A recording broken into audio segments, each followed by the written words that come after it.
Which Side Podcast is a proud member of the Which Side Media Collective.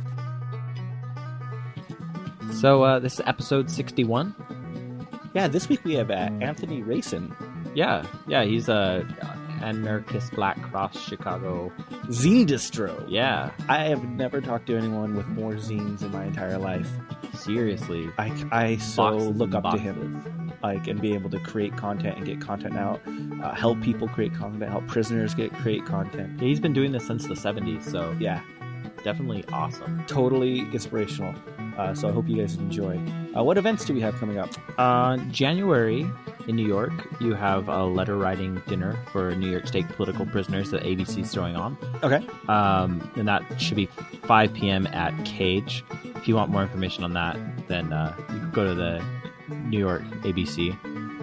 There's also a Salt Lake City Council hearing on horse carriages at 7 p.m. at the Salt Lake City and County Building. So go there, voice your opinions, tell them that horse carriages shouldn't exist in Salt Lake City.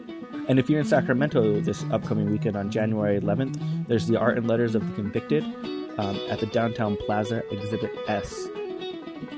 There's going to be lots of awesome artwork there. Help prisoner support. Including Murray zines. Mason. Including Murray Mason. So go check it out if you're in town. For more events, go to whichsidepodcast.com. If you don't see your city listed there, let us know. We'll try to get a calendar up. But more importantly, start your own shit and let us know and we'll put it up. Yeah. This week, we're going to start a new segment every week, which I like to call Slingshot of the Day.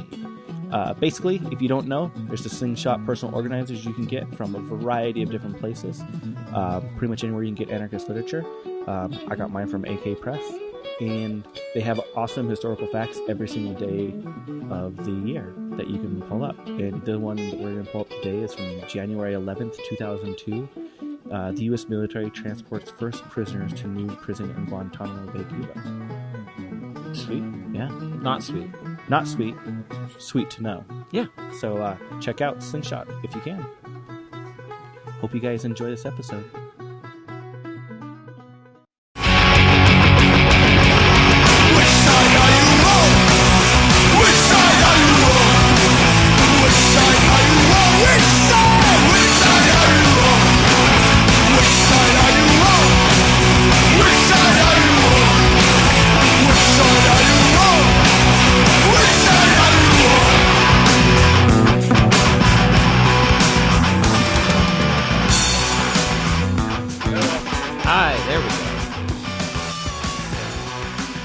Sorry about that. Hi, I'm Jeremy, by the way. Jeremy. All right. Hey, and I'm Jordan. Jordan, okay. Good to So- meet you. Yeah, it's good to meet you. So if you're ready, we'll just usually jump right into it. Sure, go ahead. Okay, one of the questions I personally have is I've never understood the difference between the different ABCs, like the network and then the Federation. Like, why is there the difference? Like, what really caused that? Do you know, or can you expand on that? Yeah, the Federation mainly was focusing in on known political prisoners. And you'd have to sort of go by a set of rules. You'd have to put money into a fund to help these prisoners, and you sort of were tied to what their agenda was or whatever. There's actually three kinds of ABCs. The network, which I helped start, but I'm no longer part of, recognized that social prisoners can be politicized, or they can become political prisoners while they're inside by their activities. And really, they're political in the very nature of their crimes, which is basically economic crimes. And then there's independent ABCs, which is what I actually am part of now. We have our own projects. We can work with whoever we want inside or outside of ABC or whatever.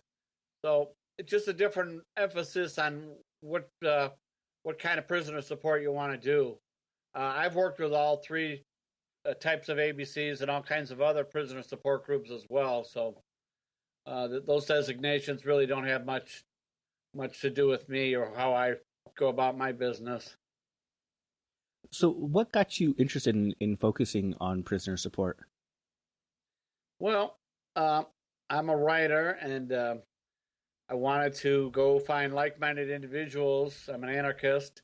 I wanted to collaborate with the best writers I could find. And the more I sent my work out, and the critiques that came back, and the other types of material I received, the more and more became obvious to me that not only were the best writing coming out of the prisons, but this is really the ground zero in this whole struggle here at home. It's sort of the black hole of the whole society, where everything pours into. And so that's where I wanted to be, right in the front lines of this situation. You know, my first experiences with the prison industrial complex is, I got heavily involved in animal rights activism at a very young age. And all of a sudden I saw my friends going to prison. That was my first real introduction to it.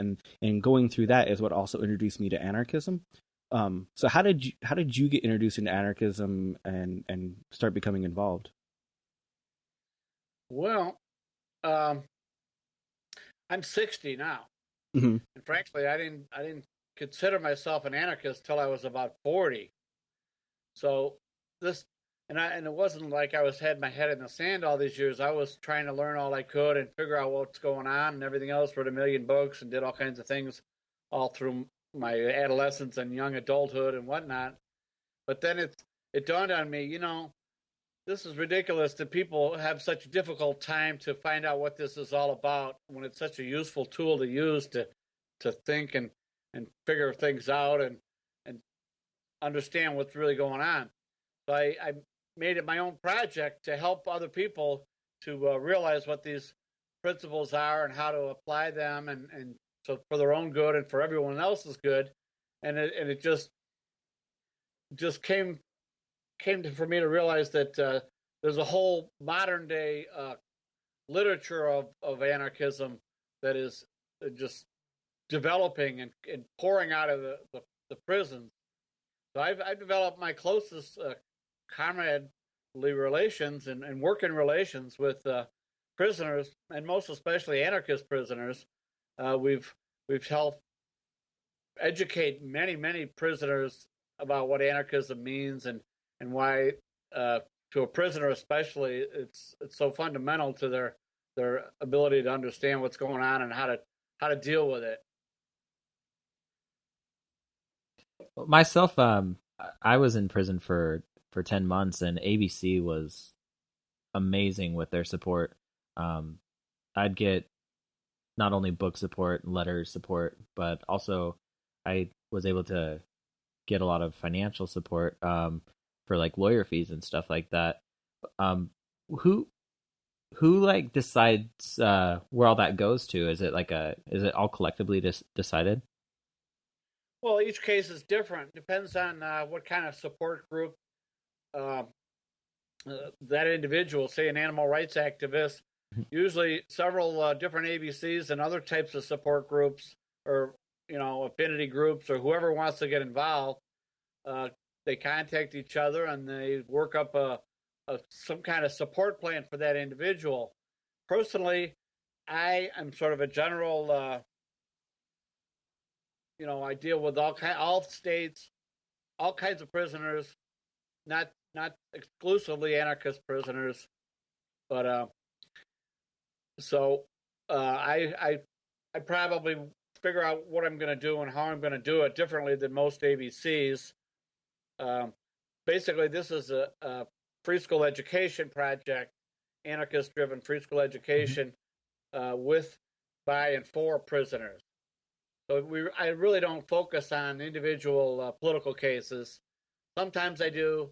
Sometimes I, interview them or help build support for them. Or if it's a hunger strike or whatever, I'll be part of the behind-the-scenes support group or whatever. Depends on the situation. You'd have to ask those particular people that are involved in that individual's case why they do and what they do, and obviously they think that's the most important way to go with it. How do you find the prisoners which you contact if they're not your typical anarchist political prisoners that have that social or that structure of support?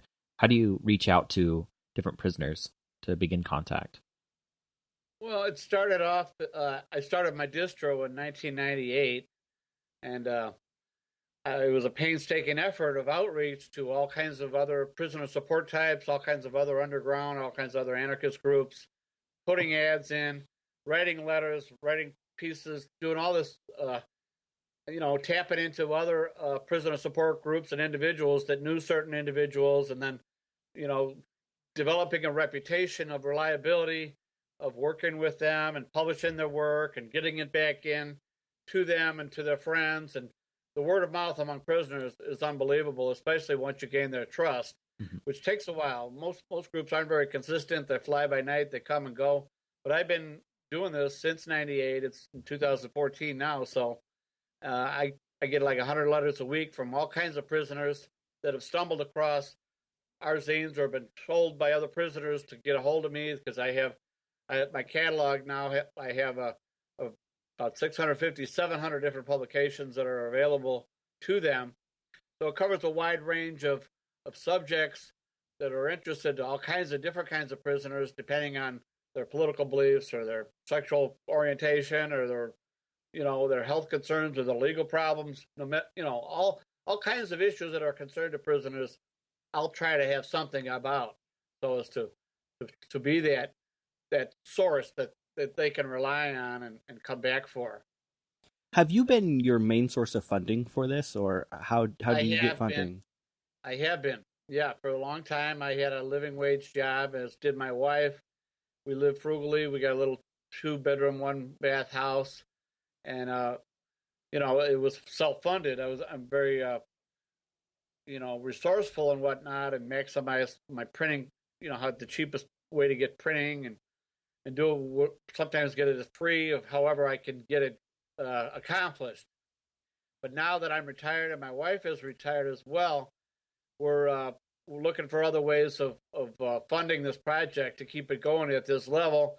That's one of the reasons why we're having this big prisoner art and literature show in Sacramento, January 11th to the 28th.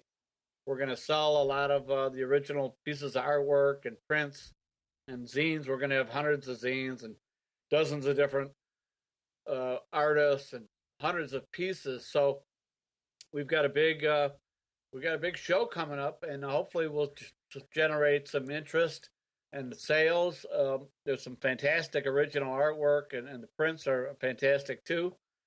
So I think we'll do fine. We had a lot of outreach all over the West Coast, especially California.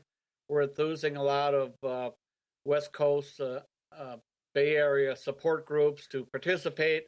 They're going to table during the afternoon of the opening night, which is from 6 to 10. The tabling will go on all afternoon. I'm going to give a presentation at 8, which I just finished. I turned it into a zine like I always do on these things. It's a 64-page zine. Wow. So I have a explosive address that I'm sure they'll never hear anything like it when I go there. Plus, it's got all this information from all these prisoners and artists and all kinds of other stuff in it. So, yeah, that's one of the ways we're doing it. Another way is I'm hoping to enthuse certain individuals, prisoners and ex-prisoners that have won judgment, that have said that they would be willing to help fund this once their money comes in from these judgments of all the maltreatment and extra time that they're forced to serve where they shouldn't. We try to get prisoners to send us small amounts of money and stamps, get their families involved. And still, we pay a lot of it out of our own pocket at this point. So I don't want to have to downsize this operation. I believe people will respond to our calls for assistance as I've helped them in the past. And I can see it happening. We had a Kickstarter video for this big show, and we met our goal of $1,800, so we can fly out there for free, and we have money to promote this show with, and we have tons of material to present to to the people of Sacramento and whoever wants to come out there for those couple 2.5 weeks. That's awesome. So, coming to anarchism a little bit later, I've only been recently open with like my employers and a lot of people about being anarchist in the last couple of years. And now that I'm in my 30s, did you experience any like blowback or negative reactions from people? And like, how did you deal with that? Well, occasionally, I do a lot of grassroots organizing in my area. Also, actually, I'm kind of like one of the what they like to call officers of these groups, which I co-founded.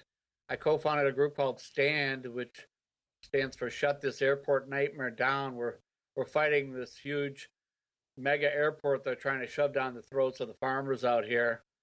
I don't really have to say the A word, you know. I just relate as a grassroots activist that these farmers and these other people rely upon and respect. I just do a lot of argument crafting about the issues. I stick to the issues. It's an anarchist analysis, but people, if they didn't know any better, they just say, "Oh, this guy knows what he's talking about," because that's the way I do it. It's very plain and plainly spoken, obvious analysis about what's going on. We're fighting the government because they're trying to screw up this community for this reason, all these kinds of things. Another group I started, or I was a part of, they tried to build a immigration detention center in the town next to mine. Well, I quickly got involved in that group, and actually some anarchists from Chicago had a 3-day march from the city down to this town. And that really blew the town's mind because there's a gigantic black flag, and it's like an invasion. They'd never had any kind of demonstration in their town until that happened. Well, I only got it's easy. I don't try to hide anything, and you can always Google somebody and find out what they've done and what they are. Mm-hmm. I only had one town guy that was some businessman in that town, which was trying to besmirch me for being an anarchist. And I just stood up to him and said, "Hey, these are my beliefs, You show me why and how we need this idiotic government, So yeah, I just basically relied on my ability to out-argue these people with just basic human-driven logic. I've always been really big into the old anarchist writings, and as I think most anarchists are, what you were saying that a lot of the best anarchist writings now are coming out of prison. Like, what am I missing by not getting a lot of these things? Well, you should read it and find out. Send me your mailing address, and I'll send you some explosive, terrific anarchist writings that are prison written by young anarchists in prison today. I love the classics too, and in my zine, which I'm titling "Reason for Outrage," I have a lot of quotes from the past sprinkled throughout my presentation. It's going to be a lot of fun to read. It's going to be an awesome zine. This is where the really fun to read and thrilling and stick to your mind kind of thinking is coming out of. There's a lot of dry, kind of boring anarchist journals, mm-hmm. but they're so out of tune with what's really happening to everyday people that they're boring and they're not worth reading, in my opinion. So yeah, there's a whole new genre of, I call it the brutal truth type of writing. Prisoners are very, very plain spoken writers, and they talk about all kinds of things in a very easy to understand way, which is kind of what modern day anarchism has gotten away from. The best writing is the simplest and most direct and most meaningful and most on point of what the issues people are dealing with are concerned about. So that's what I stick with. And I during this whole process, I've gained a tremendous education, and I've had these brilliant researchers and these guys that find these impossible to find texts and these issues that I've never even thought of, and they analyze them, and yeah, some of them have a different. They're not anarchists. They're maybe communists or black nationalists or Muslim, or they have a different slant, different strain of radical thinking. But if they have logic and merit, and someone can benefit from what they have to say, then I usually will publish it. And I'm not going to try to change their wording. I leave their words in just the way they said them. I hardly ever do any editing. Just simple mistakes I'll fix, like you would any piece you'd write yourself. Mm-hmm. So there's a wide variety of thought and different kinds of ways of thinking. Some of it I don't agree with. Some of it I'm unbelievably inspired by. And I figure anarchism can stand on its own. People can decide for themselves how they want to think or what type of ideology they want to believe is most akin to how they feel. So to me, I look at it as like blood. There's A blood, B blood, AB, O blood, positive, negative, all kinds of blood. But if you give the wrong person the wrong type of blood, that'll terrible for him. The one thing you can give to anybody, which is what I consider anarchism to be, is plasma. Anarchism is like the plasma coursing through the veins of every person.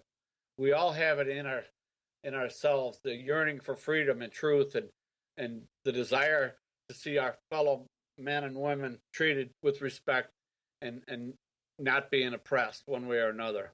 One thing I've always hated is bullies, and that's basically all government ever is a gigantic bully. So, and the people that are oppressed the most know the most because they have to deal with this monstrousness every single day. And what they talk about is just riveting, and it's an emotional roller coaster because a lot of times once they find out what they're doing, they have the courage to expose what's going on in there, and then they come down on them. So they pay a horrific price often for helping those around them. Through me, it goes back into the prisons. So uneducated people that are still hung up in the gangbanging mentality or the hopelessness of the cruelty of prison. This gives them some hope that, hey, look, there's some people out there that know what the hell's going on and they actually give a damn about us, So it means a hell of a lot. And we never have to try to hide something or hide the history of how brutal our rulers were or whatever, because it's just not the case with anarchism by and large. So we just take every day, one day at a time, be as honest and as useful and productive as we could possibly be, and live to the fullest as best we can as, conscious anarchists heavily immersed in prisoner support work. I love that analogy of the blood, where how anarchism can take on so many different shapes and forms for each individual. Because I've never met a group of 10 people where anarchism means the same to all of them. Well, no, it's not a hard-boiled ideology that you have to obey or anything. It's a tool of free thinking. Mm-hmm. You can take it any way you want, and using the clarity and the articulation of anarchism to this incredibly complex situation of the prisons is just so wonderful because you can rely on it every situation you're dealing with. All you got to do is just think about it and deal with it, and then usually you put the effort in and demonstrate respect, solidarity, and use basic anarchist principles. They can't help but respond positively. And then prisoners, they're not going to forget who their friends are because, this is the turning point in their lives, basically. And so you make the strongest connections with people when you're in the lowest point in your life. How has a lot of the individual prisons responded to your work with the inmates that they house? Well, every single prison in every single state, even different shifts of a day, things are different. Amazingly, we still get most all of our publications in. The big rule is publications have to come from the publisher. Okay, so I became a publisher. Very simple. But they're constantly trying to shut our collaborations down. They play chess with the writers and artists. They move them around like different prisons. It's hard to keep in contact. They confiscate their mail. They let the zines in, and then they'll flip their cell and claim their contraband after already allowing them in. Mm-hmm. There's all kinds of things that they can do. Recently, I got a letter from the Missouri head of the Missouri prisons censor, whatever his title is, and he wrote me this letter and says, "We are going to ban your catalog in all the prisons in Missouri." A catalog. Now think about that. This catalog is a listing of titles. They're afraid of titles. So that's telling me that we're on to something very important if we could spook them by just titles. Did they give a reason why? Well, they don't like the things we're covering, and they have these vague rules that, well, it'll disrupt the running of the prisons, and it's gang-related, it's got anarchism, all these buzzwords they like to use that for somehow, without any explanation, invalidates what we're saying. But, the Constitution is being shredded, and it was basically a slave document to begin with. But the First Amendment right is still a right, even though legally, by the 13th Amendment, prisons are legally considered slaves. But every time we take one of these cases of censorship to a judge, they say, this is ridiculous. They have a right to read this. He's not telling these guys how to file through their cells and how to take over the prison. These are ideas we're talking about. So, but that's the most dangerous thing of all. When you think about it, it kind of makes sense. Slaves back in chattel days, it was illegal to teach them how to read. Well, it's okay if the modern day prisoners, slaves, are allowed to read, but they don't want them to know how to think. Mm-hmm. So that's what they're afraid of. They don't want thinking slaves that transcend their upbringing and their dead end lives and their self hatred, really, and hatred for their fellow brothers all around them. Once they realize that, hey, you're not my enemy. This whole system's the enemy to all of us. That's when things get very. That's when they get very upset, and that's when they start really abusing these guys that are bringing these insightful changes in the thinking of their fellow prisoners. Almost all of them have suffered unbelievably because of it, one way or another, sooner or later, because each prison has their own goon squad, and they have some sadists running the show, and basically they give people jobs so they can be sadists, and they want them to be that way because they want the prisoners at each other's throats. It makes it much easier to control, and they don't have to worry about people going outside this whole system for their answers, which is what we're providing them. One thing that really shocked me when I went to federal prison was that they had right next to the rules of don't murder people, don't stab people, they have don't unionize, don't talk about unionizing, don't protest, don't riot. And I was like, that really shocked me, that those, because you could totally collapse the entire inside working of a prison by unionizing. Well, almost all of the real work is done by prisoners. All of the construction, all of the maintenance, everything. We had a Missouri Prison Labor Union, and they were some of them were abused terribly. Some of the states, they don't give them anything. Some of them hardly anything for the jobs that they're forced to do. But sometimes they force prisoners on really dangerous jobs, like when a train derails and it's spewing toxic gas or something. They'll send prisoners down there to clean it up before they'll send the hazmat crew, because they don't want them to suffer the poisonous effects of what they have to do. That's ridiculous. And so they're subjected to some real nasty stuff. So they're treated like slaves. sun up to sundown. They can't take a break. If they pass out, they throw them out. It's terrible how they're treated.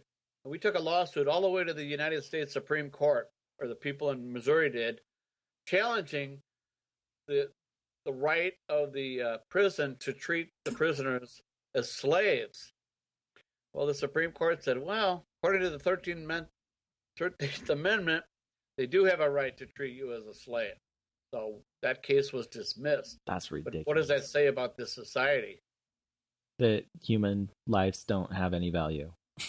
No, if you get convicted of a felony, you know, we have complete control of your life. Yeah. And if you read the fine print of the legalism of a lot, what they're saying is they're treating prisoners as if you were dead.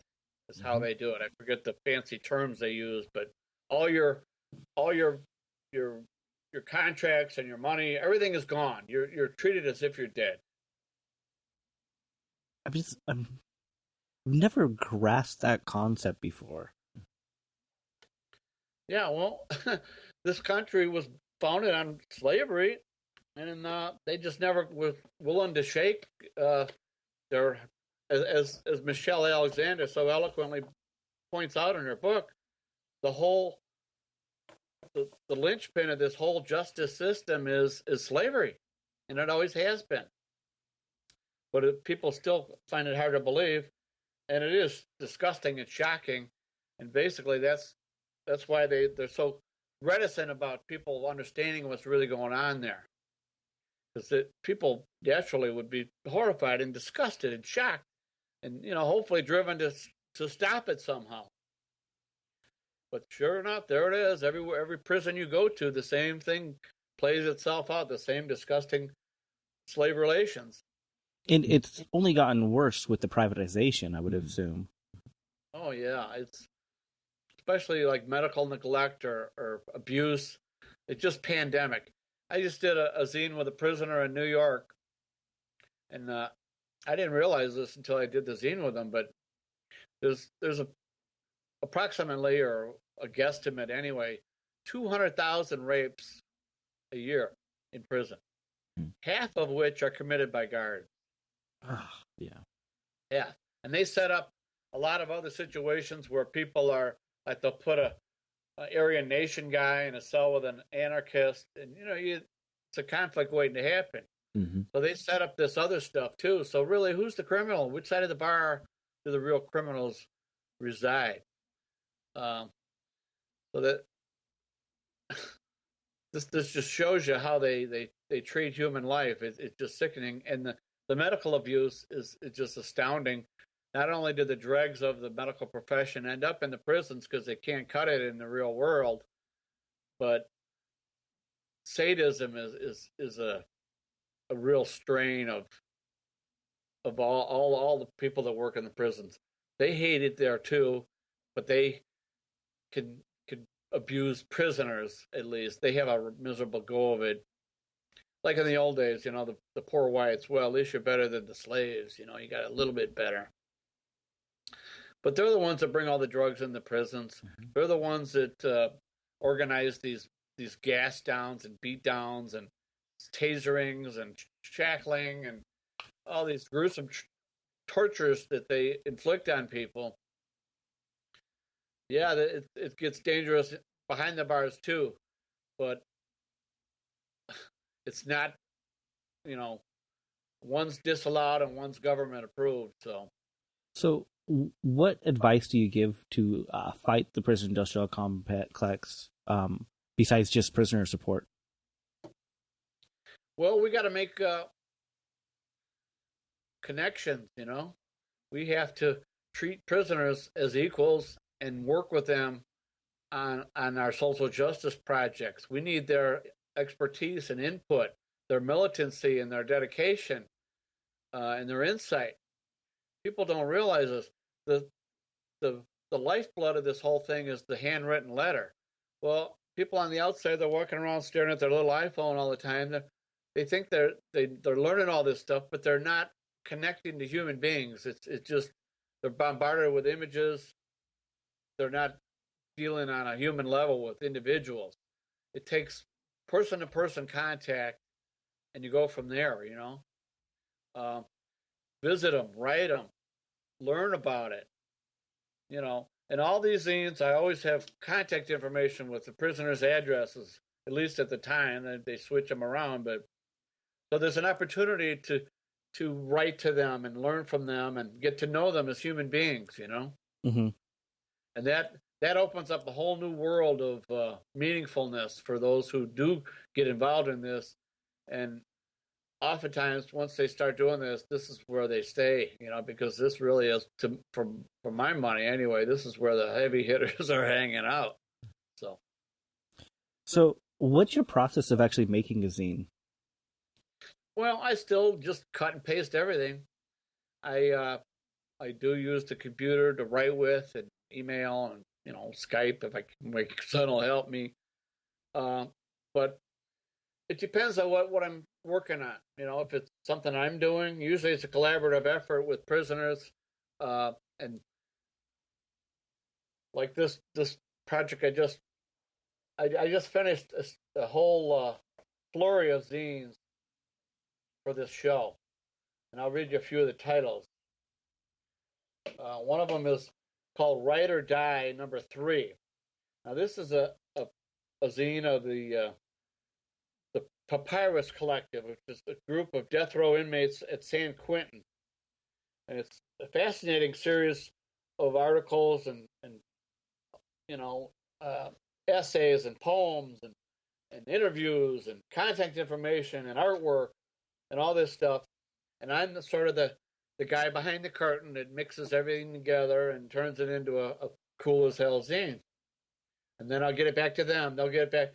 Now they have a social network. They have Facebook. They have Twitter. They have their people doing that. So, but prisoners aren't allowed to do that, really. It's sort of third party. They have to have the hard copy of a zine to gain what they need to gain from it, Mm-hmm. That's so, but the computer generated graphics, well, they're kind of, not original as prisoner artwork is, because it's inked by pen and pencil and the few paints or whatever that they have available to them. But it also prints so much better on photocopying that zines are. Computer generated graphics turn into garbage when you try to print them into zines. So all of these zines are just enlivened by all this prisoner artwork too, and since I'm so non-judgmental on how they want to do it, I just, hey, if I see some talent in somebody, or maybe someone sees some zines and say, hey, I want to do my stuff. I write poetry, and I'm an artist too, and I said, well, let's see what you got, and let's see what we can do, Mm-hmm. So, but this is mainly cut and paste and painstakingly published, just the old-fashioned way, really. I've tried creating a zine from scratch so many times and have never been able to finish one. I've been able to contribute to zines. I'm actually going to contribute to a post-prison zine this month, but you've helped enable incarcerated people to publish and create their own zines. How would you describe the finishing process of finally just finishing that zine? Well, like I say, it depends on each project. All of this came at just trial and error for me. I did my own personal first zine when I was 20, which was 1974. But it was just typed up, tiny print, 8.5 by 11. I didn't know what a zine was. I never even heard of what a zine was. I just felt compelled to make it. What was that first zine about? Not till the late 80s did I realize zines were a whole thing, Uh-huh. And then I just sort of trialed and errored the best way to do it, and how to make sure you have margins, and how you sort of guesstimate how many pages it should be. I try to make it so the zines come right to an ounce. or 2 ounces, or 3 ounces, or 3.5 ounces, which is like the high end of what a letter from the post office is going to be. So I want to maximize, the weight every time I send zines out. I want to get it so it's exact, Mm-hmm. So I don't just. So I'll try to make it to then, but if it's a complete zine short of that, that's fine too. I could add a couple pieces in the mailing of it or whatever to get it right up to that ounce level. Yeah. I sort of have a formula for the way I do them. I have I figure out how many pages it's going to be. And then I'll have like an introduction and then like a first half, and then in the middle, which opens up, have a nice big full page graphic, and then start on the second half of it. And but it depends whether there's different people writing or just one person. You can always sort of change the change pace a little bit, add graphics, or go on a side and talk about something that sort of relates to it. However you want to do it, really. I mean, that's the beauty of it. There's all kinds of different ways you can do it. There's all kinds of different ways that I like the digest format myself, but other people like the 8.5 by 11 or even 8.5 by 14, or even flipping them up differently, like a calendar, or however they want to do it. It's they're all, everything is, any kind of way of doing it is possible. So I just kind of, I've been doing it for so long, I've gotten good at it. So I sort of, a lot of times I get a big pile of handwritten material, Mm-hmm. and I'll go, wow, look at this. Okay, what are we going to do here? Okay, why don't we call this guy, write to this guy, a known political artist or whatever, and say, okay, I got this terrific manuscript. I need your help putting graphics together for it. Say I'll get a sort of a rough draft manuscript, like the classic zine. I don't know if you've seen it. It's called Last Act of the Circus Animals. These two anarchists, this Euro and African anarchists in Ohio, wrote this thing. It's like a George Orwell Animal Farm, seen through the eyes of circus animals, and animated and spoken by modern day prisoners. It's fascinating. So they sent me this thing, and it was about 50 pages. And I read through it, and I go, this thing is awesome. And so I told them, tell you what, I want you to fill this whole thing out, turn it into a complete book. Meanwhile, I'll hook up with these 3 artists, and I'll send them this rough draft manuscript.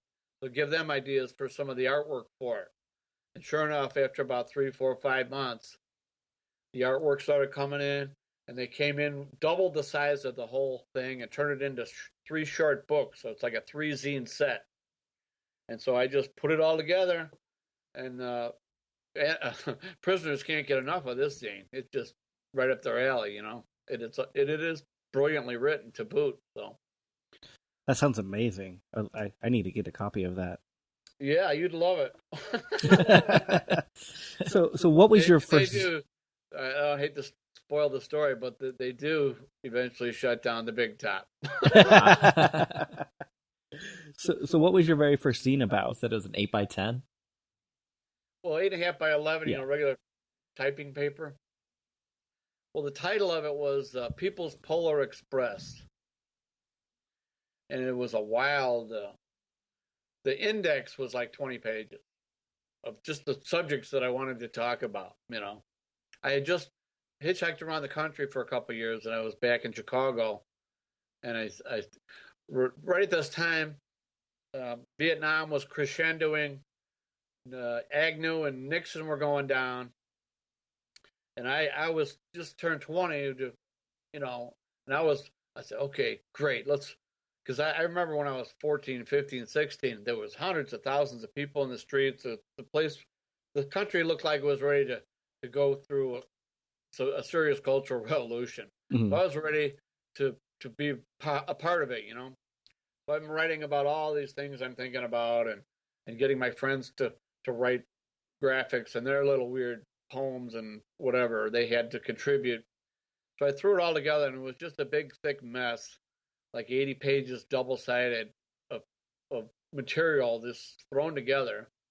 And then I made maybe 50 copies of it, and then I showed it around to my friends who thought it was cool, but they also thought I was crazy, And I said, okay, let's go. Let's start the revolution. I turn around, there's no one there. Wow, what happened here? And sure enough, everyone's banging their heads with disco, and I was just disgusted and alienated, So it wasn't until later, I got a job, I got married, I got divorced, I had a house. Just everyday life sort of took over. And then I was sort of alienated from that whole activist thing going on. And then it was a while till I finally went back to reread what I had written. I go, this isn't crazy at all. I knew what the hell I was talking about, Mm-hmm. So then I started again, and my new zine was called Thought Bombs. And that's when I started sending it all over, and I was mature by then. I was like 40 or so, and I'm corresponding with writers all over the country and even the world, getting publications from everywhere. And this is also the time AK Press really kicked in, so there was anarchist publications that you could actually buy and get a hold of, and classics were being reprinted, and you could learn a lot about what's going on. And then shortly after I realized I needed to do a distro and be the publisher, that I started collaborating almost exclusively with prisoners. I've also created a lot of zines for the grassroots groups that I'm a part of around here, fighting an airport, a tollway, the detention prisons, all that kind of stuff. I use the same techniques that I've used to create prisoner zines or my personal zine or whatever kind of zine it is, so these people around here could read zines and not even know it's a zine. They just know it's information about the issue that's destroying their families or whatever. Mm-hmm. And I've also branched out to write newspapers.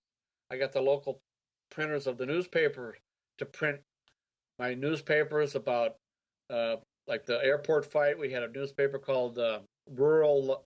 We had a group before Stand. It was called Rural, and that stood for Residents United to Retain Agricultural Land. Well, I used that and Stand. I called the paper Rural Life Standard, and it was just a big zine in newspaper format. And then I even had him write one anarchist newspaper, and one prisoner paper, which kind of surprised me because these are mostly the big stories is about a pancake breakfast or whatever, How have you seen anarchism and just activism in general change over the years? And what is your general outlook of anarchism right now? Well, it's pretty much the same as it was when I said to myself, I'm an anarchist. It's still incredibly useful and wide-ranging how it can be applied. It's like everything else, though. There's only a few people that actually have the resolve and determination and the willpower to actually see things through, and there's a lot of neophytes and people that aren't really what they say they are. They just are attracted to the what they think it is. But once they realize it's actually a lot of hard work and a lot of serious organizing and a lot of, a lot of hard work, that they can't, they're not into it anymore, or for whatever reasons they have problems or bickerings.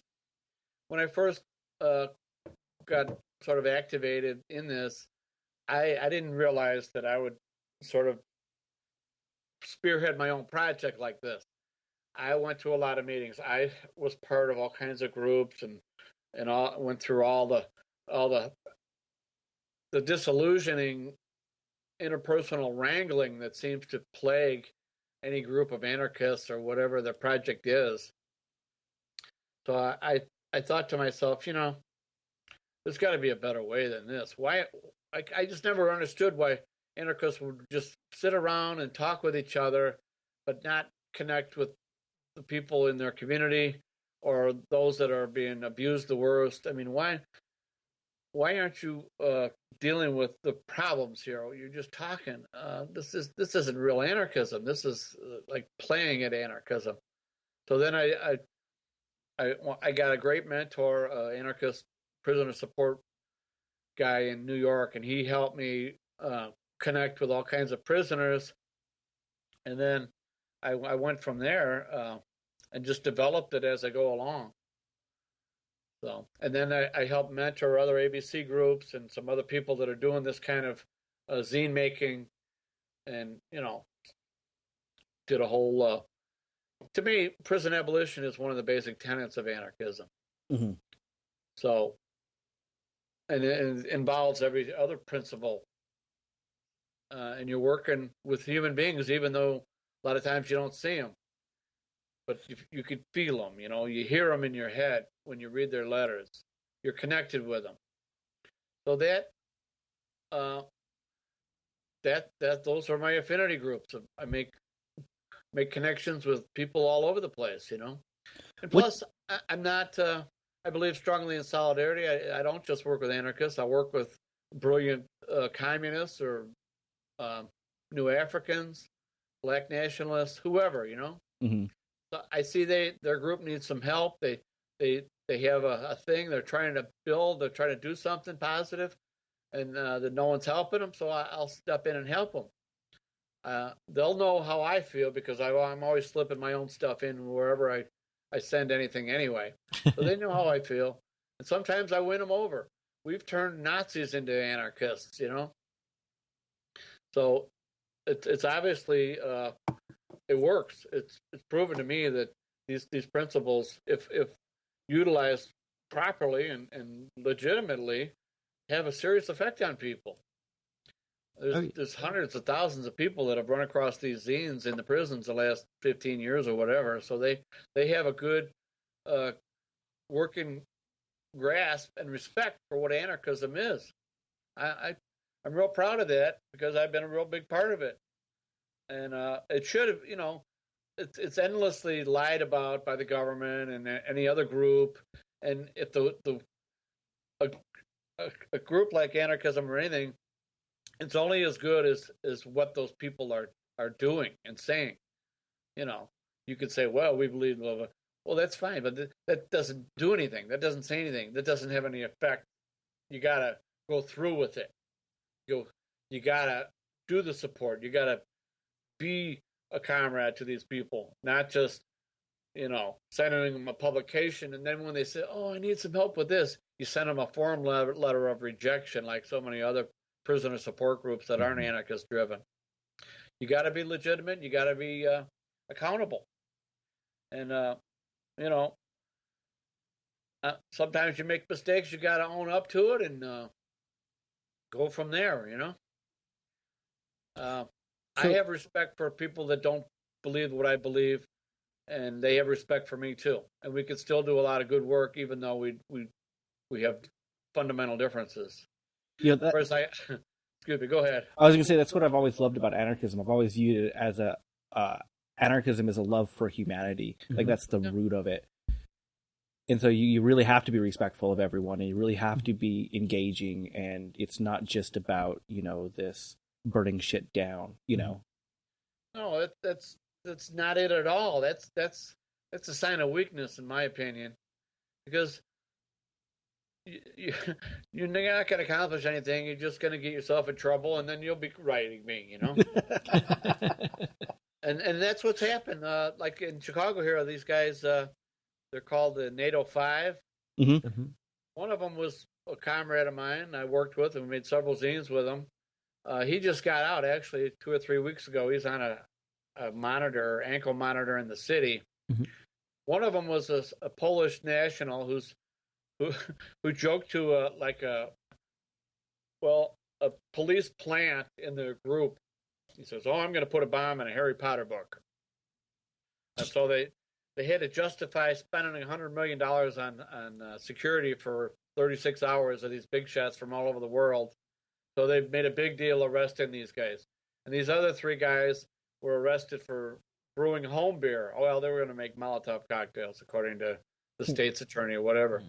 Well, these 3 guys, these beer making guys, they were part of Occupy Chicago. Mm-hmm.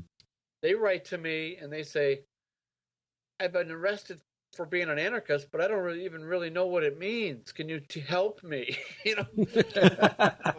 Yeah, I can help you. So, see, it kind of blows up in their face because we send this information in, and then it spreads like wildfire through the tiers, and more people are energized by it when here they are trying to stomp it out. So how did you get involved with it, the more people are curious about it. Yeah. So how did you get involved with DePaul University and having the catalog there? Well, this lady who was in Chicago was part of Chicago ABC, which I helped start too. She told me about it. I didn't know about it. They had a big zine conference in DePaul in the mid '80s, I think, and then from that they decided they have a special collections library anyway for like ancient documents or unique stuff, whatever it is. And so they figured, well, we could have a zine library too, and they started archiving the publications of various zinesters. Well, I found out about it and said, I'm willing to donate my zine collection to DePaul, and they said, okay, let's meet and check this out. Well, they didn't realize how totally into this thing I am. I brought like 5 or 6 boxes full of different zines of all kinds of things, that I had one way or another distroed. I think this was 2007 or something like that. Yeah. So I'd already been doing it for around 10 years. So I had hundreds of zines and art and all this stuff. So they assigned one of their, trained archivists to deal with this stuff. And I was lucky to get a brilliant archivist named Michelle McCoy. And she plotted through all this and cross-referenced everything and put it all in a big index. And, they put it on their website, and it's part of the thing. And so I've updated them as I've gotten hundreds of more zines and dumped more boxes of zines sort through and figure out. And one cool thing, they give people who ask 20 pages of whatever they want, but it's only single-sided. It's kind of weird. It's doesn't very helpful. But they're deluged with requests from prisoners looking for zines, and they're always having to refer them back to me because I'm the guy that has the zines. They have the whole thing there, but it's more like a research tool for whoever wants to use it. So, do you have a favorite zine? I don't know if I have a favorite zine. Usually, I like my own zines a lot. So when I want to get a good dose, I'll read some of my own zines or some zines of my strong anarchist writers, because I sort of am a connoisseur of the well-written rant. It's got like a song-like cadence to it, and with a crescendo finish, that just zips up and down your spine when you're reading it. So that's what I'm trying to do is get inside people's heads and inside their souls and just liberate their locked up mind. There's not much I can do about their body, but their mind can be free, and that's what they hate the most, when they can't control you, mind, body, and spirit. If you lose their mind and their spirit, before long you're going to lose their body, because 95% of them eventually get out anyway. And this is it's a public service for people on the outs to educate these people and humanize them, as they're going to come out. They never warn you when they're letting a prisoner out of prison. I mean, he could be a bad guy. He could be a sick individual that was even made sicker by his harsh incarceration, and just prey right back on this community or whatever. Some guys, they even say, the first thing I want to do is rob somebody when I get out. They're so bitter and angry. Well, the whole system is like pouring gas on a fire. They make people bitter and angry and worse and hardened.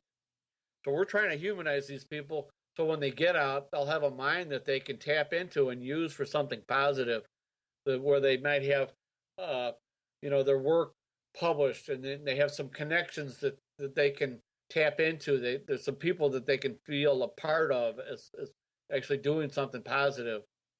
And so we're trying to, bring it so they get out of that nasty dead end thinking that got them in there in the first place, that was basically predestined.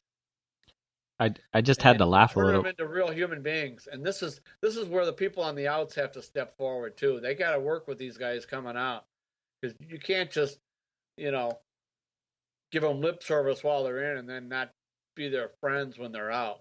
They need help when there's nothing out here for them unless we help provide it for them, with them.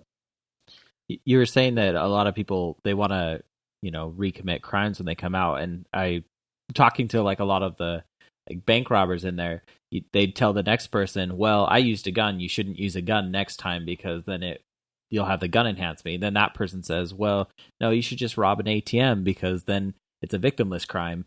And they keep telling each other how to further do the crime, but pay less time. And that's just not the right environment for that, for number one. And then that's just not the right message that they need to be telling each other. And so it's very important to try to get that. Well, yeah, there's schools of crime. I mean, you go to graduate school and prison if you want to be a criminal. But they know that I can't stand criminality. I can't stand violence. I can't stand people lying and brutalizing and bullying other people. Mm-hmm. So they know that I'm not going to be in on their little whatever they got.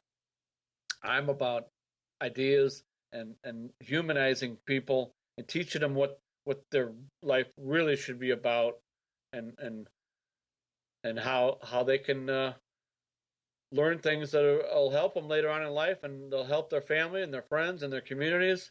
And this is what life is all about. People can redeem themselves. We've all done stupid, rotten things, and people need a second chance, especially in this toxic society, which guarantees failure for so many. Definitely. Well, this has been awesome. Thank you so much. Is there any last things you would want to get out, or any advice you'd like to give to any new activists? Yeah. Get into prisoner support. Write to me at South Chicago ABC Zine Distro, P.O. Box 721, Homewood, Illinois, 60430. Or you can email me at my name, Anthony Rayson, Rayson, at hotmail.com. I'll send you a catalog which has those scary titles that the Missouri prisons don't like. And I have all those publications available. And once you start reading this stuff, you get addicted to it. It's just so much better than pretty much anything else you could read. And it's so cheap too. Nothing. Definitely. And then just to donation. Sorry. So we try to promote these alternative ways of funding and bartering with people. Okay, I'll give you zines. How about you doing me some artwork, or write an essay about this, or research this? There's a two-way street here, and they can be a part of it, even though they're locked up, and otherwise their lives are invisible to even their own family in many cases. Yeah. And did you want to mention the art show real quick as well? Oh yeah, the art show. It's going to be held starting January 11th at a place called Exhibit S. It's at the Downtown Plaza located at 547 L Street in Sacramento. The opening is from 6 to 10 p.m. on opening night. That's a Saturday. I'm going to give my explosive presentation at 8. And we're going to have other support groups from all over the Bay tabling all afternoon from noon to 6 in the common area. And we have hundreds of pieces of artwork and boxes of zines, all going to just inundate this place. It's a big store. It's like a big mall store. The guys that run this Exhibit S gallery got it for like $1 a month. Oh, wow. Because they're going to bulldoze the whole mall in a month or two and build some kind of sports complex. It's only like 3 blocks from the state capitol. So we're doing this right under the nose of Governor Moonbeam and his other politicians there. Yeah, it's going to be awesome. We got a nice group, several people involved, volunteering to help set this whole thing up. We tapped into the Sacramento Prisoner Support Group, and It's About Time, which is basically a Panther historical group of folks based in Sacramento, and there's other groups all over the Bay, and Oakland and Berkeley and San Francisco, and all the way down to Los Angeles. And we're going to have the Fifth Estate that do that wonderful journal. Mm-hmm. One of their affinity group members is Marie Mason, who's a prisoner now locked up in Texas for some eco stuff she did years ago. And she's an artist, so we're going to have special guest artwork from her. I didn't know awesome. she did art. Great. Yeah, amazing. She's going to have awesome artwork. And people have donated artwork. Lawyers of prisoners in California are donating artwork. I'm still getting artwork almost every day here from prisoners from the strike groups, in Pelican Bay and all over California and all over the country. Really, it just, and the artwork is just stunning. So it really complements the terrific writing that, sometimes the writing's not so hot. People have to start somewhere. You got to crawl before you can walk. But it's amazing how quickly they develop if you give them some encouragement and some positive feedback. So yeah, it's going to be one unique hell of a show. And we did a Kickstarter video that you could still see, and it shows some of the cool artwork. Just Google the name of the show, which is With Conviction, Art and Letters from Behind Prison Walls. Awesome. Well, thank you so much. This has been a lot of fun. Yeah, thank you. I appreciate the time to explain this stuff. Oh, most definitely.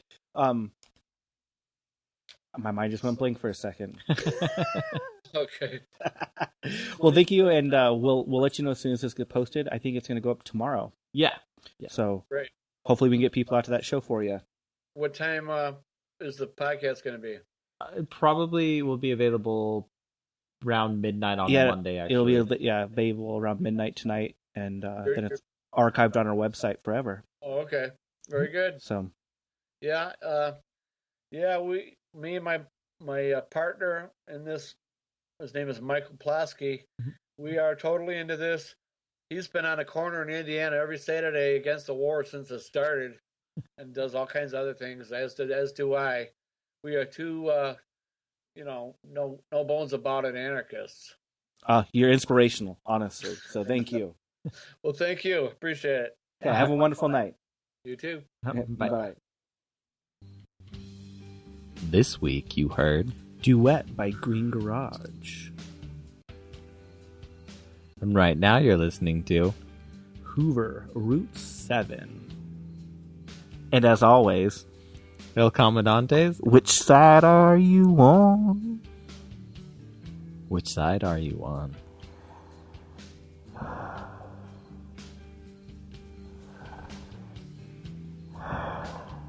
Please like and review us on iTunes. It helps get us new listeners and helps our statistics, whatever that means. Yeah, if you're on any social media networks, totally follow us and like us.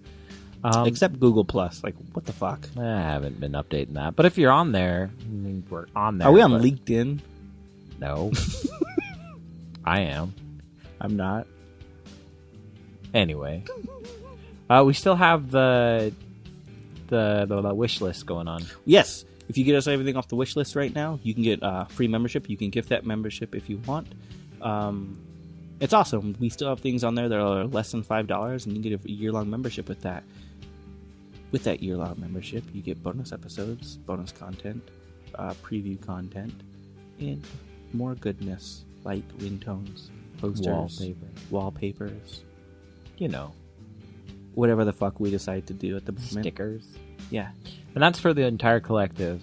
In the future, we are going to expand. And so more collectives will give you additional bonus content too. We have a couple things in the works, so stay tuned for those. If that's not your cup of tea and you're going to be ordering things online through Amazon, please use our affiliate link because we get a little bit of money and they get less money, and it doesn't cost you anything. Because you're already planning on using it. Don't use it because of this. Only if you're planning on it. Exactly. And fuck Amazon. They don't need the money. And we do because we're poor. Mm-hmm. But you also need that new USB headset for your Xbox. So, if you're getting that, if you're getting it, get it. Give us a percentage kickback. Exactly. And you can call that your activism for the day. Yeah. Armchair activism. High five. Good job. You're really good at this. Fuck shit damn. Fuck shit damn. Which Side is produced by the Which Side Media Collective.